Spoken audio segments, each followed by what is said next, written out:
ഒരുപാട് food vloggers ചെയ്ത് കണ്ടിട്ടുള്ള ഒരു ഫുഡ് ഐറ്റമാണ് ഈ നേപ്പാളി ഡിഷ് ചുക്കൗനി. ഇത് കാണുമ്പോഴൊക്കെ ഞാൻ വിചാരിക്കും, അയ്യേ ഇത് ടേസ്റ്റ് ഉണ്ടാവുമോ, കാരണം കാര്യമായ കുക്കിംഗ് ഒന്നുമില്ല എന്ന്. പക്ഷെ ഒരിക്കൽ ഉണ്ടാക്കി നോക്കിയപ്പോഴാണ് കാര്യം പിടികിട്ടിയത്. ഇത്രയും സൂത്തിങ് ആൻഡ് കൂളിംഗ് ആയിട്ടുള്ള ഒരു സൈഡ് ഡിഷ് ഞാൻ വേറെ കഴിച്ചിട്ടില്ല എന്ന് തന്നെ പറയാം. അപ്പോൾ ഇതെങ്ങനെ ഉണ്ടാക്കാൻ നോക്കാം. ഒരു 2 കപ്പ് തൈര്, ഒരു അര കപ്പ് വെള്ളവും ചേർത്ത് ഒന്ന് ലൂസാക്കി എടുക്കാം. അതിലേക്ക് ബോയിൽ ചെയ്ത പൊട്ടാറ്റോ 1, സ്ലൈസ് ചെയ്ത സവോള 1, ഇത് രണ്ടും ആഡ് ചെയ്യാം.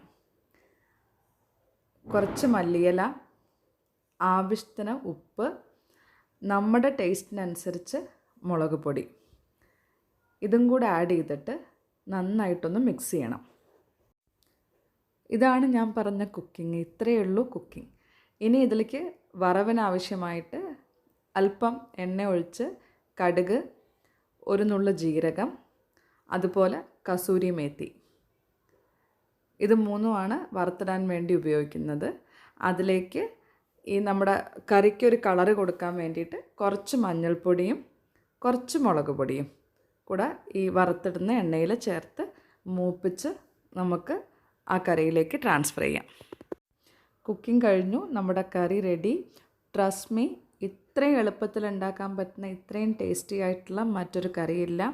മാത്രമല്ല ഓവർ സ്പൈസി അല്ല. പ്രായമായവർക്കും കുട്ടികൾക്കും എന്തെങ്കിലും അസുഖമുള്ളവർക്കൊക്കെ ഒരുപാട് എൻജോയ് ചെയ്ത് കഴിക്കാൻ പറ്റുന്ന ഒരു കറിയാണ്. നമ്മുടെ സാധാരണ മോരുകറിയുടെ ടേസ്റ്റ് അല്ല, എന്നാൽ ഇൻഗ്രീഡിയൻ്റ് മോരും ബോയിൽഡ് പൊട്ടറ്റോവും സവോളയും മാത്രമേ ഉള്ളൂ. ഉണ്ടാക്കി നോക്കാത്തവരൊക്കെ ഉണ്ടാക്കി നോക്കണം. ഉണ്ടാക്കിയ ശേഷം നിങ്ങളുടെ കമൻറ്റ് ബോക്സിൽ അറിയിക്കൂ.